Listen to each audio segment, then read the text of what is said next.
बिस्मिल्लाहिर्रहमानिर्रहीम। टेस्टी। जी हाँ, आज हम बनाएंगे बहुत ही टेस्टी क्रिस्पी और क्रंची पकोड़े जो खाने में तो क्रिस्पी हैं लेकिन मुंह में जाते ही घुल जाएंगे इंशाल्लाह। अक्सर लोग शिकायत करते हैं कि उनके पकोड़े अंदर से कच्चे रह जाते हैं या उनके पकोड़े क्रिस्पी तो बनते ही हैं लेकिन उसके साथ साथ वो सख्त भी हो जाते हैं।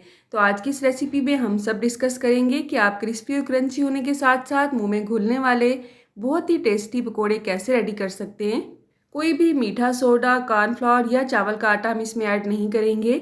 कुछ टिप्स एंड ट्रिक्स हैं जिनको फॉलो करते हुए आप बहुत ही टेस्टी पकोड़े घर पे ही रेडी कर सकते हैं और अपने दस्तरखान की शान बढ़ा सकते हैं। तो चलें आज की इस रेसिपी का आगाज़ इस दुआ के साथ करते हैं कि अल्लाह आप सबका दस्तरखान सजाए रखे और हम सबको सेहत और ईमान का रिज़्क अता फरमाए।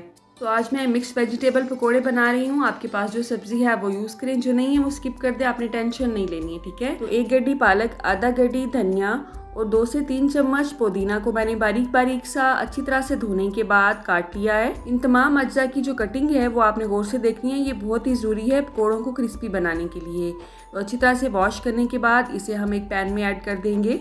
1 कप तकरीबन प्याज हैं, 2 दरमियाने साइज़ के, और इतनी ही मैंने बंद गोभी ली है, इन्हें भी बारीक बारीक स्लाइसिस में मैंने काटा है, ये भी ऐड करेंगे। इसके अलावा हम इसमें ऐड करेंगे बैंगन। अगर आपके पास हैं तो इन्हें डालें, अगर नहीं है तो आप इसे स्किप कर सकते हैं। आप यकीन करिए अगर आप इसे ऐड करेंगे तो ये बहुत ही टेस्टी पकोड़े बनेंगे। अच्छा, आलू के छिलके मैंने रिमूव नहीं किए, बहुत अच्छी तरह से धोने के बाद इस तरह से मैंने उन्हें लंबे लंबे पीसेस में काट के ऊपर नीचे रखा है और इस तरह से पतले पतले से बारीक पीसेस में मैंने काट लिया है। आई होप आपको समझ आ गई होगी, ठीक है। तो आपने देखा इन तमाम की कटिंग हमने एक जैसी की है। ये कटिंग बहुत ज़रूरी है इनको क्रिस्पी बनाने के लिए। अब इसमें हम स्पाइस ऐड करेंगे, उसमें शामिल करेंगे 1.5 टीस्पून नमक आप अपने हिसाब से कम ज़्यादा कर सकते हैं। इसके अलावा इसमें ऐड करेंगे सुरख मिर्च, मोटी कुटी हुई सुरख मिर्च जिसको दरंगी मिर्च कहा जाता है, वो मैं इसमें 2 चम्मच के हिसाब से ऐड करूँगी। आधा चम्मच हल्दी पाउडर जिससे इसका कलर भी अच्छा आएगा और टेस्ट भी अच्छा आएगा। आधा चम्मच ज़ीरा पाउडर, 2 बड़े चम्मच इसमें मैंने कूटा हुआ खुश्क धनिया ऐड किया है। इसके अलावा 1 छोटा चम्मच आपने अजवाइन लेना है, उसे हथेली पे इस तरह से रख के अच्छी तरह से मैश करने के बाद इसमें ऐड करना है। इस तरह से इनके अंदर जो लॉक की हुई खुशबू होती है कुदरत ने रखी हुई, वो निकल आती है और बहुत ही टेस्टी लगता है। 2 बड़े चम्मच इसमें कसूरी मेथी की ऐड करेंगे और कसूरी मेथी की वजह से जब हम इसे तलेंगे तो इंशाल्लाह बहुत ही अच्छी सी खुशबू पूरे घर में फैल जाएगी। और आपने देखा तमाम अज्जा हमने इसमें मिक्स कर दिए, लेकिन अभी तक हमने इसमें पानी ऐड नहीं किया है और ना ही बेसन ऐड किया है, वो अभी हमने ऐड भी नहीं करना है। अभी जस्ट हमने तमाम वेजिटेबल्स को अच्छी तरह से मिक्स करना है। तो हाथ की मदद से ही मैंने अच्छी तरह से मिक्स करूंगी। इस पॉइंट पे अगर आपको मेरे समझाने का अंदाज़ थोड़ा सा भी अच्छा लगा हो तो आपने वीडियो को लाइक ज़रूर करना है और वीडियो ख़त्म होने के बाद वीडियो को दूसरों के साथ शेयर भी ज़रूर करना है। जज़ाकल्लाह। तो अच्छी तरह से मिक्स करने के बाद इसे हम कवर करेंगे और कम से कम 10 से 15 मिनट के लिए कवर करके छोड़ देंगे। अब आप सोच रहे होंगे कवर करने से और पानी ना डालने से क्या फ़ायदा होगा, तो उसका ये फ़ायदा होगा कि स्पाइसेस की वजह से तमाम सब्जियां अपना पानी छोड़ देंगी और हमें मज़ीद एक्स्ट्रा पानी ऐड करने की ज़रूरत नहीं पड़ेगी। तो अब हम इसमें ऐड करेंगे बेसन हमेशा आप छान के यूज़ किया करें और कोशिश करें कि फ़्रेश बेसन लें। अगर आप पुराना रखा हुआ बेसन इस्तेमाल करेंगे तो उसमें एक पुरानी सी स्मेल तो आती ही है, लेकिन उसके साथ साथ आपके पकोड़े सख्त भी होते हैं। तो थोड़ा थोड़ा सा करके मैं इसमें बेसन ऐड करूँगी और चम्मच के साथ या हाथ की मदद से आप इसे मिक्स करते जाएं। आप यकीन करें हाथ से जो मिक्सिंग होती है ना इन चीज़ों की, वो चम्मच से नहीं होती है। तो 1 कप मैंने पहले इसमें ऐड किया है, इसी तरह से आधा कप करके मैंने इसमें मज़ीद बेसन ऐड किया था। तो टोटल यहाँ पे 2 कप ऐड किए हैं मैंने बेसन की, ठीक है। अब मिक्सिंग के दौरान आप चाहें, अगर आपको ज़रूरत महसूस हो तो आप इसमें थोड़ा सा पानी ऐड कर सकते हैं। मैं इसमें 1 अंडा ऐड करूँगी। अगर आप अंडा किसी सूरत में भी पसंद नहीं करते हैं तो आप इसे स्किप कर सकते हैं, ये बिल्कुल ऑप्शनल है। लेकिन आप यकीन करें इसके ऐड करने से पकोड़े बहुत ही नरम बनते हैं और क्रिस्पी बनते हैं। आपको मीठा सोडा ऐड करने की बिल्कुल भी ज़रूरत नहीं पड़ती है। तमाम अज्जा को मैंने मिक्स कर लिया है। पानी का मैंने इसमें 1 कतरा भी ऐड नहीं किया था क्योंकि सब्जियां ऑलरेडी अपना पानी बहुत ज़्यादा रिलीज़ कर चुकी थी।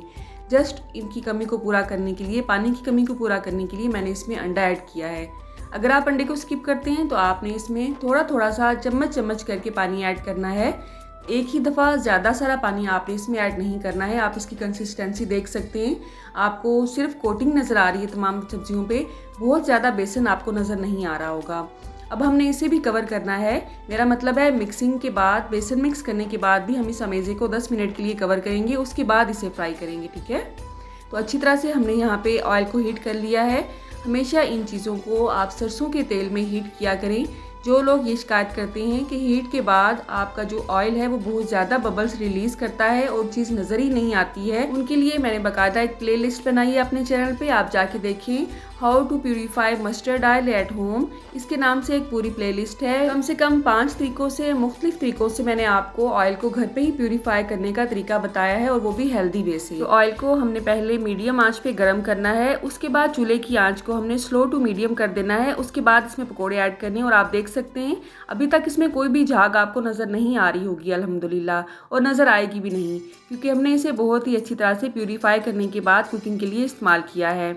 जो लोग शिकायत करते हैं कि पकोड़े अंदर से कच्चे रह जाते हैं, उसकी रीज़न यही होती है कि वो बहुत ही ज़्यादा क्वांटिटी में बेसन ऐड करते हैं और तलते हुए चूल्हे की आंच को बहुत ज़्यादा तेज़ रखते हैं, जिसकी वजह से ऊपर से तो कलर आ जाता है ब्राउन, लेकिन अंदर से वो कच्चे रह जाते हैं और साथ ही साथ सख्त भी हो जाते हैं। तो चूल्हे की आंच के साथ साथ आपने ये भी ख्याल रखना है कि आपने बहुत ज़्यादा इसमें बेसन ऐड नहीं करना है। जब भी बेसन ऐड करना है उसे छान के इस्तेमाल करना है।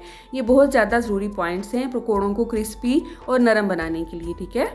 पकोड़े कढ़ाई में ऐड करने के फ़ौरन बाद ही चम्मच हिलाना नहीं शुरू कर देना है आपने। पकोड़ों को पहले अपनी शेप मेंटेन करने देना चाहिए और उसके बाद इसकी साइड चेंज करनी चाहिए। कुछ लोग पकोड़ों का लाइट कलर पसंद नहीं करते हैं, कुछ लोग बहुत ज़्यादा डार्क कलर पसंद नहीं करते हैं। तो आपने अपने हिसाब से दोनों साइड से इन्हें पकाना है, फ्राई करना है, उसके बाद कढ़ाई से निकालना है।